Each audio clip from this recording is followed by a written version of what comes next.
Bonsoir à tous, bonjour, bonsoir, selon quand vous voyez cette vidéo. Bienvenue chez Histoire Explore, la chaîne dédiée à l'actualité et à du jeu vidéo et à de l'histoire. Donc là, vous êtes dans Hebdo Explore, qui est un peu l'émission hebdomadaire consacrée à l'actualité, qu'on va essayer de rendre la plus légère possible, voire tranquillou, tout en ayant un petit soupçon de critique et d'analyse autour d'événements que j'ai sélectionnés pour pouvoir en discuter avec vous. On va commencer déjà par du lourd, et pas forcément par du très joyeux. On va commencer par la Chine qui a dévoilé récemment un drone géant capable de larguer plus de 100 drones en vol. Alors là, vous voyez le beau bébé qui fait plus de 25 mètres de large. Et donc là, vous avez la Chine qui a fait de grands progrès, notamment dans son aéronautique, qui a modernisé sa flotte et qui désormais concurrence les nations qui dominent les ciels depuis plusieurs décennies. En tout cas, le beau bébé que vous voyez s'appelle Zhuxian SS-UAV, donc tout un programme. Il a été présenté le 18 mai. Alors vous avez une vidéo de présentation. Alors, il est où? Il est là. Regardez-moi cette machine de guerre. Au départ, j'ai cru que j'étais dans G.I. Joe. Donc pour les plus vieux d'entre vous, je pense que ça doit vous rappeler des souvenirs. 16 mètres de long, 25 mètres d'envergure. Il fait 16 tonnes. Alors vous pouvez me dire, mais pourquoi ils ont fait un drone aussi gros? Un drone, normalement, c'est petit. Vous êtes naïf. Mais bien sûr, parce que cette arme-là va permettre de transporter énormément de choses.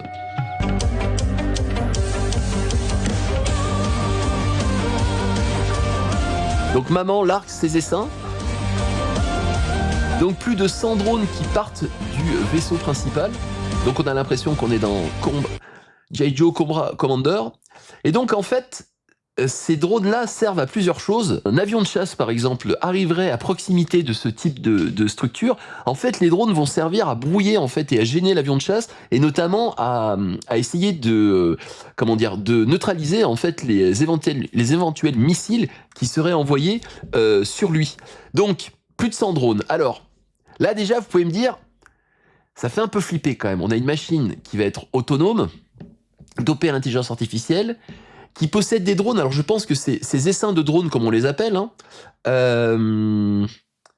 Donc c'est des drones généralement qui sont pas de grande qualité, mais qui vont permettre de repérer le terrain, qui vont permettre aussi de brouiller donc ces communications. Et alors ce gros drone, en l'occurrence, donc le drone principal, je vous le donne en mille, il peut porter aussi des missiles ou des bombes. C'est-à-dire il a 8 points d'emport sous ses ailes. Donc, il peut être aussi doté d'un missile nucléaire ou de têtes nucléaires. Donc voilà, donc déjà, ça vous met bien l'ambiance. Alors, cette belle bête qui peut quand même faire 7000 km. Alors, nous, l'Europe, c'est bon, si ça part de Chine, on doit être plus ou moins... Ouais, on doit être à la périphérie quand même de la proximité du véhicule. Mais cependant, il y a une arme que craint cette bestiole, parce qu'on va l'appeler bestiole. Et d'après vous, quel est le pays qui a créé cette arme que craint cette bestiole? Ce SS-UAV, alors on va le redire, SS-UAV, voilà, vous voyez la belle bête là. C'est un missile sol-air Aster 30 français, qui peut atteindre des cibles jusqu'à 20 km d'altitude. Alors, bon, soyons pas naïfs, le journal c'est Le Point, donc peut-être que Le Point aussi peut-être un peu copain avec Dassault, donc met en avant, ou d'autres fabricants d'armes, met en avant un peu le savoir-faire française. Mais non, pas le Japon, c'est bien la France. Alors, je pense qu'il n'y a pas que la France qui a ce type de matériel, mais il n'empêche que voilà, il y a quand même une possibilité de l'abattre, donc des missiles qui vont jusqu'à 20 km d'altitude. Bien entendu, vous avez aussi les avions de chasse aussi qui peuvent aussi intercepter ce type de drone. Mais là, quand même, on rentre dans dans une nouvelle configuration. Alors, c'est vrai que l'aviation chinoise, on l'a pas trop vu en action dans les décennies, les proches décennies. Alors, je crois que, je veux pas dire de bêtises, mais il y avait durant la guerre des deux Corées où l'aviation chinoise est intervenue. sûrement durant la guerre de 79, alors ça c'est la dernière guerre qu'ont fait les Chinois et ça s'est très mal passé pour eux, parce qu'ils sont tombés sur l'os vietnamien qui s'est pas laissé faire. Donc en 79, bon 20 000 morts quand même, hein. Et je crois que c'est la dernière bataille qu'a menée l'armée chinoise en tant que telle, hein. Donc c'est pour ça que pour l'instant, donc voilà, ils rongent sans doute leurs freins, ils montent leurs muscles, hein. Mais c'est vrai qu'en termes de technologie, ils ont fait une progression, notamment dans le domaine militaire, assez impressionnant. Donc voilà, donc je pense qu'aussi le drone aussi est un message aussi envoyé à leurs voisins taïwanais, soit dit en passant, hein. Donc ça c'est un article d'RFI qui date du 11 avril. Donc blocus total, opération de décapitation, invasion à grande échelle, donc tout est sur la table. Donc vous avez un article là qui résume assez bien justement l'éventuelle stratégie chinoise en termes d'invasion de l'île taïwanaise, hein. Donc ça c'est un projet quand même de Xi Jinping qui y tient dur comme fer, hein. Donc si Pékin privilégie toujours la réunification pacifique, alors qu'est-ce que vous mettez derrière pacifique? Ça c'est encore autre chose. Donc jusqu'en 2022, la Chine a voulu faire croire à qui voulait l'entendre que son option était celle d'une attaque éclair. Alors ça, c'est le directeur de l'étude internationale de l'Institut Montaigne, Mathieu Duchâtel, qui le mettait en avant. C'est-à-dire opération missile balistique, brouillage radar, attaque cyber, pour endommager les capacités militaires, puis ensuite permettre une invasion et un débarquement sur le sol taïwanais.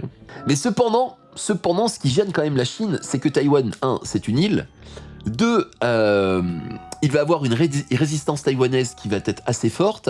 Ensuite, il y a des zones montagneuses également, donc qui peut être des zones de maquis en particulier. Et donc, consolider le contrôle de l'île va être très compliqué, hein. Les forces amphibiques chinoises, alors ça, c'est peut-être l'un des éléments les plus difficiles. Organiser un débarquement, c'est une chose, mais le réussir, c'est très compliqué. Alors, on se souvient, pendant la Seconde Guerre mondiale, alors on parle toujours du débarquement de Normandie, hein, qui a été une réussite, hein, mais cependant qui a failli échouer à cause du climat, à cause de la météo, et puis toujours des éléments qui peuvent au dernier moment poser problème, hein, mais cependant vous avez d'autres débarquements qui dans la Deuxième Guerre mondiale ont complètement échoué. Et puis même si on revient à la Première Guerre mondiale, dans les Dardanelles, hein, les Anglais se sont cassés les dents quand ils ont essayé de débarquer. Alors c'est Churchill qui avait cette idée de faire un débarquement sur l'Empire ottoman, se croyant un peu pour Achille, et refaire l'Odyssée. Et qui a coûté très cher aux Anglais d'ailleurs. Voilà, donc la dissuasion qu'a Taïwan actuellement, c'est justement cette capacité technologique qu'ils ont, et notamment le fait de pouvoir résister à ce type d'opération, la mettre à mal, ce qui quand même serait aussi pour la Chine un violent désaveu, et puis qui montrerait justement aussi les limites de cette armée qui, pour l'instant, n'a pas trop servi. Je pense que l'exemple quand même de tonton Vlad, voilà, ils se sont peut-être dit quand même, voilà, avec l'Ukraine, ça c'est quand même pas si bien passé quand même, et puis c'était que terrestre en plus, hein. Donc peut-être que ça ralentit l'engouement du gouvernement chinois. Espérons que ça permette d'être une suffisante dissuasion pour éviter une nouvelle guerre, hein. Le monde en connaît que trop en ce moment, hélas. Donc un détecteur d'IA a attesté que l'un des textes les plus importants n'a pas été écrit par des humains. Donc, il l'a analysé et a dit, c'est impossible. Ce texte-là, c'est de l'intelligence artificielle, etc. Alors, je sais pas comment il a justifié son propos, hein. Et je vous le donne en 1000. Ah, il y en a un qui va pas être content, hein, si vous voyez ce que je veux dire, hein. Qui va taper du poing sur ses tables, hein. Qui va faire bou, bou, bou, bou, qui va sortir ses tableaux Excel, tax, tax, tax, tax, tax. Est-ce que vous voyez de qui je veux parler? L'agent orange. Ce texte-là, c'est la déclaration d'indépendance des États-Unis du 4 juillet 1776. Donc pour une IA, ce texte-là n'existe pas, ou du moins il n'a pas été fait par des humains. Donc, George Washington et sans doute Thomas Jefferson sont sans doute des extraterrestres. Mais moi je vois que ça, quoi. Mais Mulder et Scully avaient raison avant l'an. Ils avaient raison avant tout le monde, hein. C'est incroyable. Et donc vous avez un texte détecteur d'IA, alors attention, c'est ça qui est quand même le plus top, c'est que quand il a analysé, il a indiqué un pourcentage de ouf, 98,51% du texte aurait été fait par IA. Alors j'adore l'article, hein. Alors cet article vient de Science et Vie, hein. Une erreur bien entendu, oh non, bah quand même quoi. Donc on est quand même là sur un truc qui est quand même fantastique, quoi. C'est-à-dire un des textes qui est quand même un texte qui est connu, reconnu, qui qui a été analysé, présenté, décortiqué et qui est au fondement de la nation américaine, et bien pour l'IA, c'est pas fait par des humains. Toujours prendre du recul, hein, toujours se dire est-ce que c'est possible ou pas, et puis se baser sur des sources quand même. Donc voilà, donc sur l'IA qui ne pense pas que la déclaration d'indépendance a été faite par des hommes. Hein. Ouais, les détecteurs d'IA ne marchent pas. Bah oui, là quand même, là on peut se poser des questions. Hein. On va revenir un peu sur le plancher des vaches. Hein. On va s'intéresser à une mesure qui a été proposée par un homme politique qui aurait dû tourner, je pense, 7 fois sa langue dans le code pénal. Donc, on va s'intéresser à une mesure pour lutter contre le narcotrafic. Accrochez-vous, ça envoie. Pour lutter contre le trafic de drogue, le petit Gérald Darmanin propose de supprimer l'argent liquide. Mais pourquoi on n'y avait pas pensé? Mais pourquoi on n'y avait pas pensé? Supprimons l'argent et il n'y aura plus de problème de drogue. Oh, alors là, je crois qu'on obtient le Camoulox. Alors c'est un poisson d'avril en retard et même pas. Ça date il y a 4 heures l'info. Hein. Alors, hop là. La fin de l'argent liquide empêchera pas qu'il y a toujours du trafic de drogue. Mais pourquoi tu le proposes alors? Dis rien, dis rien. Pourquoi tu as besoin de communiquer là-dessus? Donc, une idée, en fait, qui est sortie comme ça de la tête du politique. Alors là, on est vraiment dans ce qu'il y a de pire, je pense, sur Internet, avec le développement d'Internet, c'est le buzz. Il faut faire du buzz et on dit n'importe quoi. Moi, je pense qu'il aurait dû dire, il faut peut-être arrêter de produire des aubergines, parce que les aubergines, c'est sûr qu'à cause de ça, les gens, ils se droguent. Mais c'est quoi ces mesures, franchement? Et du coup... Parce que l'espèce, c'est pas contrôlable. Alors, ce qui est quand même fort, quand même. Parlons un peu d'éléments politiques. On a un éventuel candidat à l'élection présidentielle, ancien ministre de l'Intérieur, très proche d'un ancien président qui aime bien les bracelets électroniques, qui met en avant voilà, un bilan toujours très répressif, etc., qui est maintenant ministre de la Justice, et quelqu'un qui représente politiquement la droite. La droite libérale.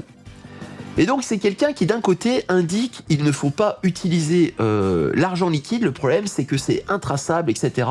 Et que c'est justement par ces moyens-là que ça fait du trafic et autres, et que ça fait des points de vente et autres. Alors c'est sûr que le jour où les gens qui consomment de la drogue arrivent et vont payer avec leur Apple Pay ou avec leur carte bleue au dealer qui va avoir son terminal... ça m'étonnerait pas que ça pourrait exister ça. Mais bon, mais cependant ça serait un peu étonnant. Mais dire qu'on va supprimer les espèces, c'est irréalisable. Depuis que l'humanité vit en cité, donc les cités grecques en particulier, qui ont créé donc qui ont créé les premières pièces de monnaie hein, pour faciliter les échanges, etc. C'est une mesure qui est inapplicable. Quoi. Je vois pas un truc. Ça fait 2000 ans que ça existe, que d'un jour on passe de l'un à l'autre. Donc déjà on sait que c'est pas possible. Mais il le dit quand même. Et donc là, dans l'article du Figaro. Cette mesure assez simple. Le bon sens en action. Oh là là là là. Non mais bien sûr, il y a d'autres moyens de paiement, mais c'est évident. Il y a d'autres moyens c'est pour ça que je dis le terminal qui permettrait de payer haute, mais il y a des possibilités de payer par des billets qui sont en plus pas forcément traçables, etc. Surtout sur des sommes d'argent qui sont pas forcément énormes. Enfin bref. Bon. Et donc, une grande partie de la fraude de la délinquance, hein, ce sont les fraudes l'argent liquide. Le cash, oui, permet d'être blanc, mais bien sûr, mais cette mesure-là, quand même, est inapplicable. Et bon, pour terminer quand même sur quelque chose qui m'avait fait beaucoup rire, c'est que là, on a quand même quelqu'un qui balance un truc infaisable, qui progressivement, dans son article, dit « ce serait quand même bien », et qui conclut, accrochez-vous, hein, la conclusion de l'article, parce qu'il sait que c'est pas très populaire, quand même, ce type de mesure, hein. Donc en France, on peut pas régler à plus de 1000 €. Alors je sais pas qui se balade avec 1000 € dans la poche, en passant ses courses. Sauf en particulier, alors ça je savais pas. Mais l'article conclut l'argent liquide de Monsieur Darmanin qui disait qu'il faut éviter l'argent liquide. L'argent liquide aussi offre des avantages, une liberté individuelle où l'État ne regarde pas à tout moment.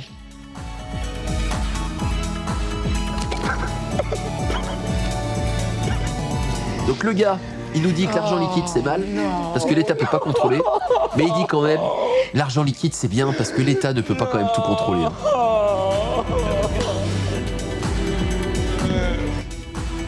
Non mais, bienvenue dans George Orwell. Moi je peux, voilà, dans un univers parallèle où les mots ne veulent plus rien dire, où on balance un truc et puis la liberté c'est l'esclavage. Enfin bref, c'est n'importe quoi. Et là souvent on se dit, mais s'il vous plaît, messieurs, mesdames les élus, parfois réfléchissez avant de parler. Évitez le buzz, c'est pas ça qui va vous faire gagner des élections. Arrêtez s'il vous plaît. Donc la DSL c'est fini hein, en France. Alors je sais pas si vous avez connu la DSL sur le chat.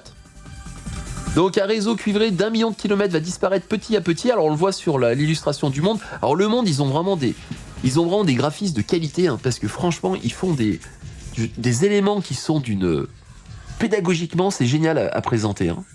Donc le réseau cuivré d'1 million de kilomètres va disparaître petit à petit. Hein. Voilà, la DSL n'existe plus. Hein.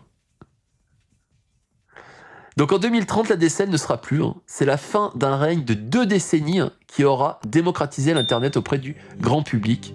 Ah là là, cette illustration, pour ceux qui n'ont pas connu.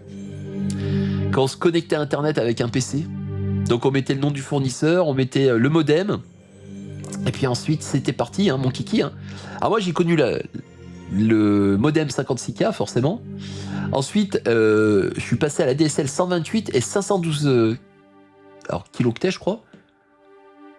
C'est vrai que c'est fou quand même hein, de se dire que voilà une technologie comme ça. Alors, mine de rien, pour faire un peu d'histoire quand même, et sur cet élément-là, c'est un peu la marotte de la chaîne d'Histoire Explore, c'est que la France était vraiment loin d'être à la ramasse pardon, sur cette connectivité d'Internet. Alors même si c'est les États-Unis qui nous ont soufflé, et nous, notre Minitel, on n'a pas pu l'exporter. Hein. Mais il n'empêche que grâce au réseau de qualité téléphonique qu'avait la France, on a pu passer quand même assez rapidement au haut débit. Hein, et par rapport à d'autres pays, et même notamment par rapport aux États-Unis. Hein. Si vous trouvez dans l'Utah, en plein milieu des États-Unis, alors je peux vous assurer que la connexion, elle était comme ça, hein. Elle était wallouf. Hein. En France, il y a eu par ce biais-là du réseau téléphonique qui a été développé par l'État. Hein. Bah oui, l'État stratège, comme on l'appelait à l'époque, tout simplement permettait d'avoir de très bonnes connexions et a permis aux Français d'avoir accès à Internet assez rapidement. Alors avant la DSL, l'Internet c'était des modems qui grésillaient, des connexions capricieuses, des soirées passées à entendre le téléchargement d'un MP3. Oh là là, putain, c'est génial. Regardez le site du Monde comme il était avant. Et là, on était sur le navigateur que plus personne utilise, parce qu'il n'existe plus, Internet Explorer de Microsoft. Hein. Et ah ouais, avec les liens comme ça en URL, mais c'est quand même un truc de fou ça. Ah, ça rappelle vraiment des souvenirs ça. À une époque, on allait sur Internet. Hein. Quand on allait à la bibliothèque. Ah. Alors. Qu'est-ce qui se passe? Ma page. Il va falloir que je la recharge. Ah. Je sais pas ce qui se passe là. Alors. Où ça a frisé? Ah, sur Emule, non mais c'est clair. Hein. Ça laisse des souvenirs. Hein. Ça laisse rêveur et songeur. Hein. Alors, je crois que sur l'article... Oh là là, regardez la technologie française. Emule, BitTorrent, Casa. Alors ça, si c'est pas des souvenirs... Et moi, c'est vrai que la DSL, les premiers ROM, des jeux qui étaient introuvables, et qu'on avait accès pour la première fois, c'était un truc de fou. C'est début d'Internet, là. Donc le fameux Minitel. Alors le développement d'Internet est un combat mené par un petit nombre de maisonnaires. Alors ça, c'est vrai que l'article est super bien, parce qu'il vous explique bien, en fait, comment la France est passée de son Minitel à Internet, en fait. Et notamment par rapport à des ingénieurs des télécoms qui se rendaient bien compte que Internet avait bien plus d'intérêt que, notamment chez France Télécom, hein, les connexions classiques téléphoniques en fait. Internet s'impose avec une philosophie radicalement opposée à celle des télécoms, hein, c'est-à-dire un réseau qui est quand même centralisé, hein. Flexibilité, innovation et architecture horizontale. D'un côté, on a l'idée de la qualité totale, fondamentale dans les télécoms, donc ça c'était vraiment le b.a.-ba des télécoms, hein, c'est-à-dire par ce réseau centralisé avoir la meilleure connexion possible. très stable. Alors que Internet était basé sur l'idée de move fast and break things, aller vite et casser des trucs. C'est-à-dire l'expérimentation quitte à provoquer des erreurs. Le fameux erreur 404.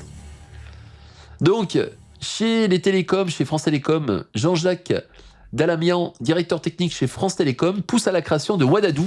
Wanadoo, fournisseur d'accès à Internet. Oh là là. Alors, simulateur de débit, mais c'est génial ça. Alors, application du monde sans émo là. Avec un modem 56K, il faut combien de temps?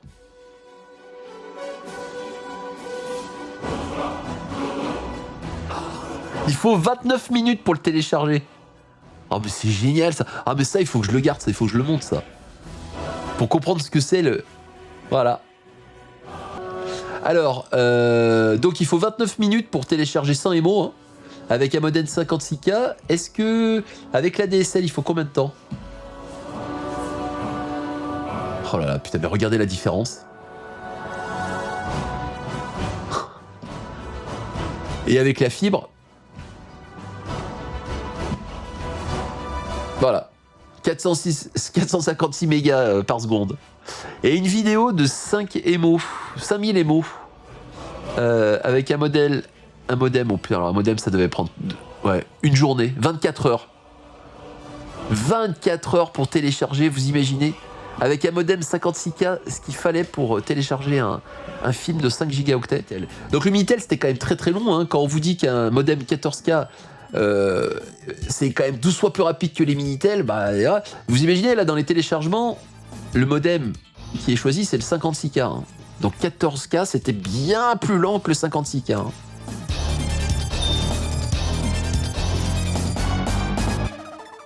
Ah. Et par fibre, un film 5 Go. Ah ouais bah forcément, on voit la différence. Mon père téléchargeait nos films, le PC tournait toute la nuit. Ah mais c'est clair, hein. Donc ces modems étaient faisés, permet d'accéder sur la toile. Les premiers réseaux sociaux s'appelaient Usenet et d'effectuer des achats sur une librairie en ligne en 94 dénommée Amazon. La révolution de l'illimité avec l'ADSL. Alors l'ADSL arrive. Donc là on vous montre, putain, c'est génial ces graphiques. On vous montre le nombre d'utilisateurs. Donc en 80. Alors moi, j'ai eu Internet. Putain, c'est 99 2000. Donc je faisais partie des 14,31 utilisateurs pour 100 habitants. Donc là, c'est l'arrivée de la DSL, hein. Et là, bing, 2005, là, il y a un pic. Hop là. Et qui va jusqu'à 2014, et puis après un petit déclin, et ça recommence. C'est fou quand même, hein. Salut Elias, bah, je t'ai même pas vu. Il dit même pas bonjour. Bah bien sûr. Comment ça va? J'espère que tu vas bien. Aïe. Donc l'explosion des connexions internet, c'est quand même fou. Donc à partir de 99, tu as connu les dinosaures. Non mais j'en suis peut-être un. Regarde bien le replay de ce stream parce que au début, on voit quand même des éléments sur l'intelligence artificielle, hein, qui conteste l'existence de certains textes écrits par des humains. Ça vaut son pesant de cacahuètes quand même, hein. Alors, à partir de 99, l'arrivée de la DSL marque un tournant majeur. Cette technologie se distingue par un débit descendant, téléchargement nettement supérieur au débit montant, on voit donner, hein. Donc ça c'est 99 la DSL. Donc on a vu 91 les premiers fournisseurs, 14K. Ensuite on passe à du 56K en 95. Et 99 la DSL, hein. Et donc là on passe du 128 au 512 kilobits par seconde. 10 fois plus qu'un modem, hein. Donc vraiment la chute entre 2018, alors 2020, bon après il y a eu le Covid, mais 2017, putain c'est fou ça, entre 2016-2017 vous avez une chute qui est énorme quoi. La même qui avait été ici, prix d'accès à Internet. Alors en 2000 il y a le décroupage partiel. Alors le décroupage permet aux fournisseurs d'accès d'utiliser le réseau téléphonique de France Télécom, qui est devenu Orange, pour proposer leur propre ADSL, sans passer par l'opérateur historique. C'est pour ça qu'on paye plus d'abonnement d'ailleurs téléphonique. Donc d'autres fournisseurs se lancent dans la bataille, les FAI ne pouvaient pas installer leur propre équipement. L'opérateur historique devient alors le grossiste des FAI, revendent des abonnements ADSL aux utilisateurs. Ça favorise la concurrence et fait chuter les prix. L'Inde et le Pakistan, à deux doigts d'avoir fait un conflit nucléaire, Donc on est passé pas très chaud, pas très loin de... Donc d'une réaction en chaîne par rapport au conflit frontalier, par rapport à cette région du Cachemire qui est donc disputée entre l'Inde, le Pakistan. Il y a un peu la Chine aussi qui y met du sien. Donc enfin bref, on est sur un territoire, donc entre 3 territoires qui possèdent l'arme atomique et dont 2 qui s'entendent absolument pas, l'Inde et le Pakistan. Donc vous avez dans un article du Monde là, un très bon article voilà, qui est donc publié aujourd'hui, donc le 23 mai, sur cette question-là. Alors, on est face à une situation qui est quand même très tendue, hein. Donc l'utilisation de l'arme atomique a été quand même mise dans la balance, a priori. Alors, est-ce qu'on est dans de la communication destinée à inquiéter son adversaire, hein, parce que vous avez l'utilisation de cette arme-là, généralement, est toujours liée à des principes aussi de dissuasion, c'est-à-dire attention, je l'ai, si tu m'attaques, tu vas voir ce qui va t'arriver. Donc là, il y a eu un cessez-le-feu quand même qui a été acté le 10 mai. Alors, vous avez une très bonne vidéo là sur Le Monde qui explique un peu les origines du conflit entre l'Inde et le Pakistan. On peut se permettre de la regarder, elle dure 3 minutes. Une confrontation militaire de plusieurs jours. Et franchement, Le Monde, je trouve qu'ils ont mis le paquet sur le côté vidéo, c'est incroyable. Pour comprendre ce qui est régulièrement au cœur des tensions entre ces deux puissances nucléaires, il faut remonter à l'époque où elles faisaient... Ils ont une équipe éditoriale qui a rajeuni la manière de faire de l'actualité et de l'info. Top. Alors ça, c'est l'Inde, justement, donc de l'avant l'indépendance. Hein. À cette époque, cette région est divisée en... Donc bien sûr, colonie britannique, hein, qui divise pour mieux régner. Hein. Donc sur des États princiers, il y a en gros féodaux et des communautés religieuses qui s'opposent. Et une importante minorité musulmane, auxquelles s'ajoutent d'autres minorités. Et les divisions entre ces communautés se sont accentuées sous la domination de l'Empire britannique. Ah bah bien sûr, divisé pour mieux régner. Hein. Notamment les faisant voter à part. Dans les années 30, la possibilité d'une indépendance se fait de plus en plus grande. Et c'est bon le son, il est bon. La première, celle du Parti du Congrès, revendique une seule et unique Gandhi indépendante rassemblant toutes les communautés. L'autre, portée par la Ligue musulmane, défend la Mohamed Ali Jinnah, musulmans, car elle redoute que les musulmans du pays se retrouvent isolés dans une Inde majoritairement hindoue. À la fin des années 40, la couronne britannique décide de renoncer à l'Empire des Indes. Et c'est la deuxième option qui l'emporte, la vision communautaire. La partition a officiellement lieu en 1947. Les Britanniques dessinent un nouveau découpage territorial. Donc là, c'est au lendemain de l'indépendance. Hein. C'est par 2 États sur base religieuse. Hein.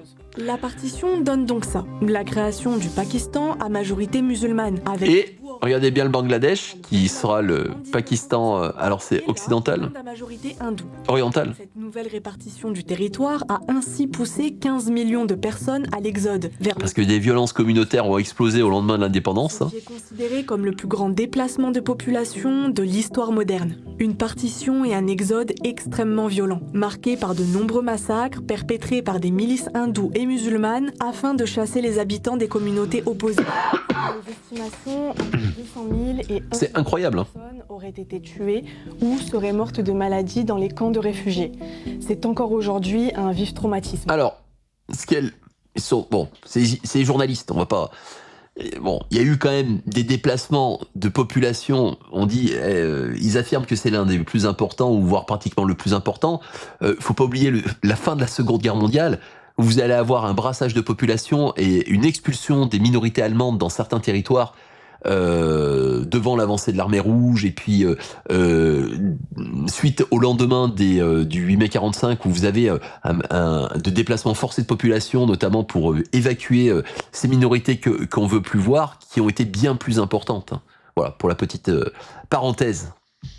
Et ce n'est pas tout. Depuis la partition, une zone concentre toujours les tensions indo-pakistanaises, le Cachemire.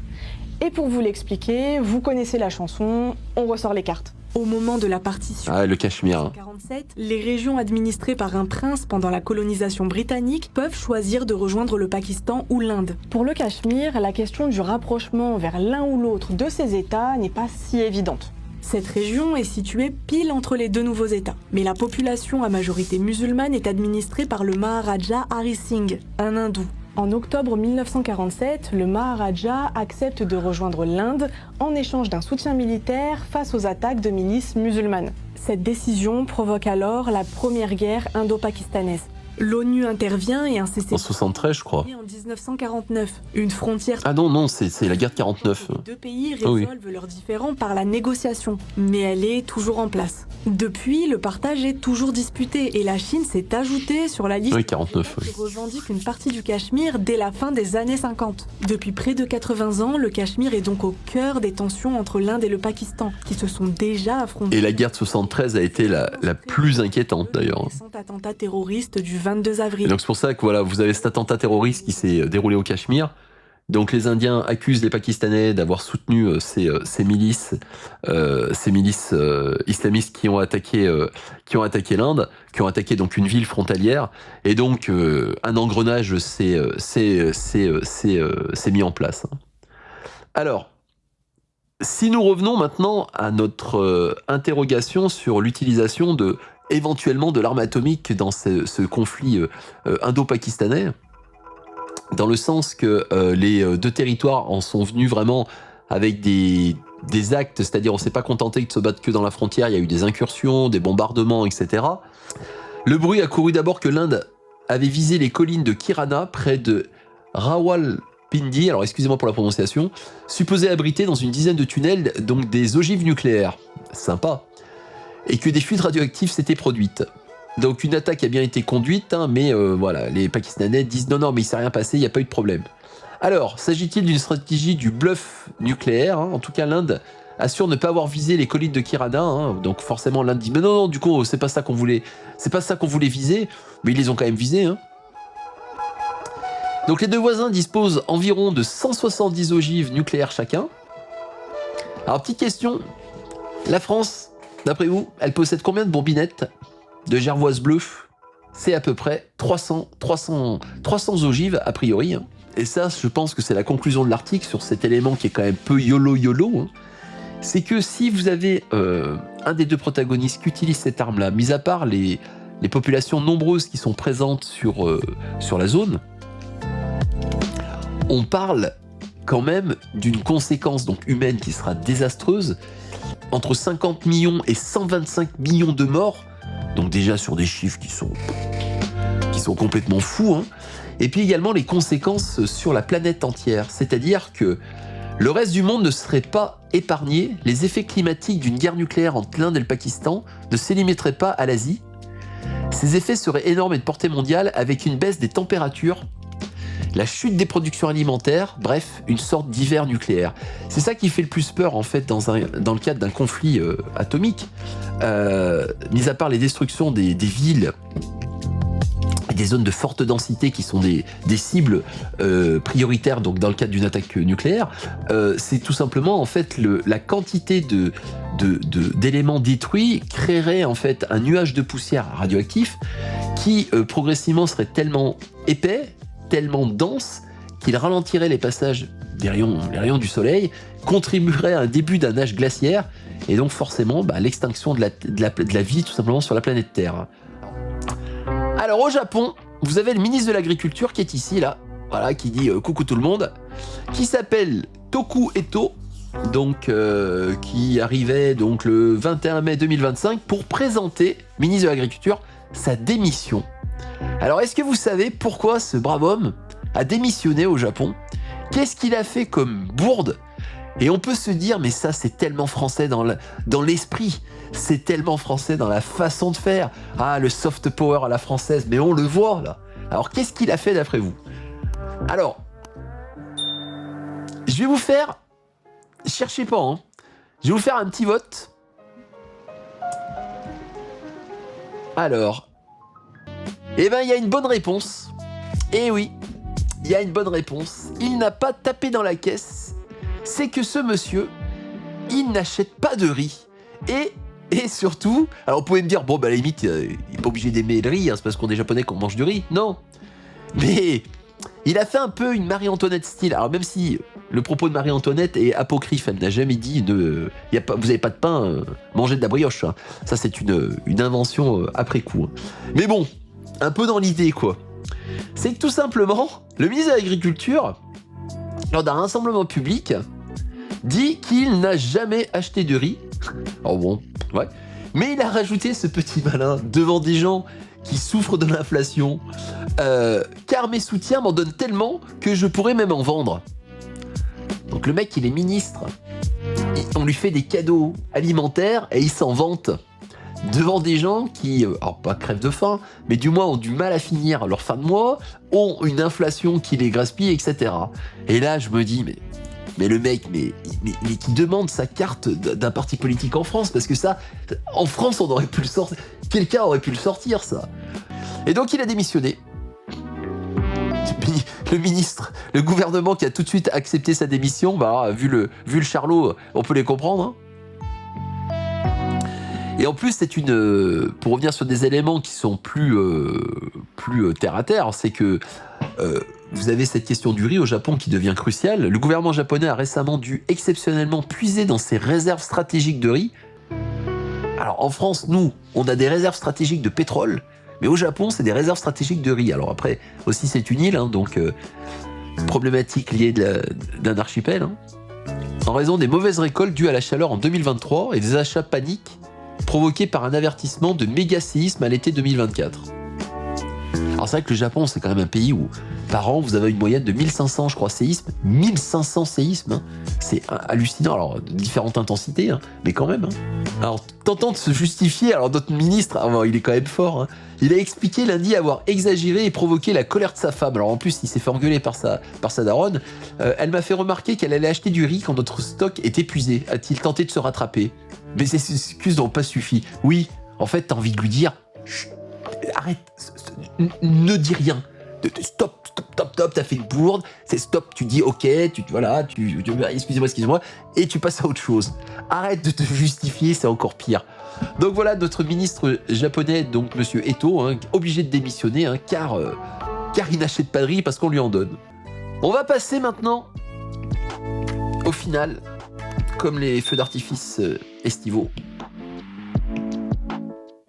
On va passer à la fin de ce... Ben oui, combien? On va passer à la fin de ce stream, parce que l'heure tourne, attendez. En rendant hommage à un grand doubleur, et d'autant plus grand, car il s'appelle Monsieur Legrand. Donc la voix iconique de Vegeta dans Dragon Ball s'est éteinte, elle n'est plus. Le comédien Éric Legrand est mort à l'âge de 66 ou 67 ans. Ça dépend des sources, certaines sources sont dissonantes sur cet âge-là, mais en tout cas, voilà, il n'aura pas passé malheureusement le Super Saiyan 70, hein, il est malheureusement décédé bien avant, donc je pense d'une longue maladie en particulier. Hein. Et donc, figure du doublage en France, hein, vraiment, qui a marqué mais toute une génération. Hein. Donc c'est quand même quelqu'un qui a porté quand même ses dessins animés, ses mangas, donc diffusés au Club Dorothée dans les années 90, hein, et pour toute une génération, hein, c'était la première fois qu'on avait une ouverture comme ça culturelle sur le Japon. Alors elle avait commencé dans les années 80, hein. Faites-moi pas dire ce que j'ai pas dit. Hein. Nous, comme moi, ma génération, c'est Goldorak aussi quand même. Mais aussi des collaborations franco-japonaises, donc par exemple la série Ulysse 31, une série... moi que je suis fan de chez fan, hein, c'est-à-dire la liaison comme ça entre cette culture européenne qui rencontre la culture japonaise et qui crée comme ça des produits mais phares. Hein. Et donc dans les années 90, quand le Club Dorothée prend pignon sur rue sur TF1, hein, il faut quand même que vous imaginiez, jeune génération, pour ceux qui n'ont pas connu ce Club Dorothée, hein, qui était une émission hebdomadaire et quotidienne qui passait sur TF1 avec des chiffres d'audimat qui étaient maboules et qui portaient toute une génération. Et c'est vrai qu'à cette époque-là, on n'avait que 6 chaînes de télé, pas d'internet, donc des informations quand même limitées, la presse papier qui nous permettait de nous évader, notamment la presse jeux vidéo qui explose dans les années 90, hein. Mais c'est vrai que toute la culture japonaise a été portée par le Club Dorothée, mis à part ceux qui étaient qui habitaient dans les grandes villes, qui avaient accès à ces mangas qui commençaient à apparaître doucement en France, très lentement cependant, au début des années 90, mais là à la télé on avait accès à des mangas. Alors le Club Dorothée les diffusait parce que, ça coûtait pas cher de les acheter, et de 2, ils ont vu que ça a marché. Et Dragon Ball en particulier, quand il a été diffusé sur la chaîne numéro 1, hein, il y avait 2 épisodes par semaine, c'était le mercredi. Hein. Et oui, donc pour revenir sur ma digression, ce que représentait le Club Dorothée, imaginez bien. Une émission donc, qui diffusait des dessins animés, avec des animateurs qui faisaient rire les enfants avec des clowneries et compagnie. Hein. Ça commençait le mercredi matin à 8h30 sur TF1. Ça s'arrêtait à 11h30. Là, il y avait les émissions du midi, Roue de la Fortune, Jeux télévisés, journal télévisé. Ça reprenait à 13h30, il y avait généralement une série, un film. Et vers 13h45, 14h, ça recommençait jusqu'à 18h. Par semaine, il faisait 30 à 40 heures de programme. Mais c'est un truc, de nos jours, c'est inconcevable. Que pour les enfants, quoi. Et donc, du coup, cette émission qui était ultra populaire diffusait donc ces mangas-là. Et donc, notre Éric Legrand, donc, lui, était la voix d'un des personnages iconiques de Dragon Ball, le prince Saiyan, donc Vegeta, et aussi la voix du chevalier du Zodiac, donc Saint Seiya en japonais, hein, Seiya, c'était lui. Hein. Si vous voulez vraiment voir le talent de Éric Legrand, je vous ai mis cette page-là parce que elle est exceptionnelle. Vous avez le doublage du dessin animé en live. Regardez bien le jeu d'acteur. Regardez bien comme c'est fou. Hein.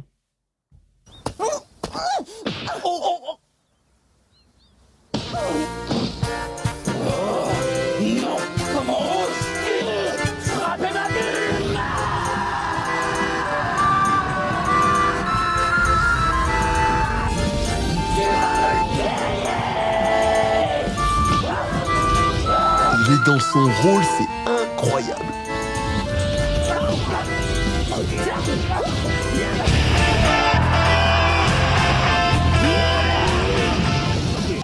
Cette séquence, elle est mythique, là. Je l'avais déjà vue sur Internet bien avant qu'il décède. Et c'est vrai que c'est tellement ça. Et quand on voit un Dragon Ball et qu'on entend cette patate dans la voix, mais ça nous faisait, mais on devenait des Super Saiyans devant notre écran, quoi. Donc voilà, merci à toi, Éric Legrand, et puis que ton cosmos, comme tu l'as très très bien dit, Conodore, que ton cosmos brûle éternellement, ça c'est évident. Mais bon, c'est vraiment, ça transpire la passion, c'était vraiment un très très grand homme. Donc c'est vrai que voilà, on finit sur une note un peu plus tristounette par rapport au départ donc, de ce grand doubleur. Hein. Mais je pensais que c'était important de lui rendre hommage, hein, parce que c'est un élément qui commence, voilà, qui hier est apparu sur les réseaux sociaux. Je suis tombé dessus aussi sur Blue Sky. Et puis, bah ouais, ça fait quelque chose. Alors, bien entendu, on va pas tomber dans le larmoyant. On va rester aussi, je pense que on a une pensée surtout pour sa famille également qui doit être davantage, c'est sûr, impactée. Mais il n'empêche que on a comme ça des éléments dans une vie où on a des personnes voilà, qui partent. Et c'est vrai que ces personnes-là qui nous ont formés, qui ont participé à notre formation en tant que dans le domaine culturel, le domaine éducatif, bref, qui ont contribué aussi à la construction de ce qu'on est, et ben indirectement, oui, lui aussi, il y a peut-être un peu contribué, et puis comme d'autres. Hein. Moi, je me souviens que c'est un truc tout bête, mais quand j'ai appris que Michael Jackson était mort, mais vraiment, je suis pas un fan incommensurable de Michael, mais je me suis dit, il peut mourir, mais vraiment c'est tout bête quoi. Je me dis, mais comment c'est possible? Et puis alors après, hein, la litanie, hein, les Prince, les George Michael, bref, tous ceux qui nous ont portés dans nos jeunes années, finissent par partir. Mais bon, c'est le cycle de la vie, ça. Mais quand on est plus jeune, on n'y pense absolument pas. Et ça, c'est vrai que je sais pas si ça vous l'a fait, mais moi, c'est quelque chose qui m'avait profondément marqué de me dire, ah ouais, c'est quand même possible. Et c'est là que finalement, on réalise que on vieillit. Et ouais. C'est comme ça, c'est le cycle. La roue tourne, comme dirait l'autre. Bon, sur cette belle déclaration philosophique, quasi philosophique, ou voire métaphysique, j'espère que la soirée vous a plu, que les sujets vous ont tout autant intéressé. J'ai essayé de moderniser la formule, donc tout simplement. Alors, je vais déjà dire au revoir au replay de YouTube. N'hésitez pas à vous abonner si ça vous a plu, bien entendu.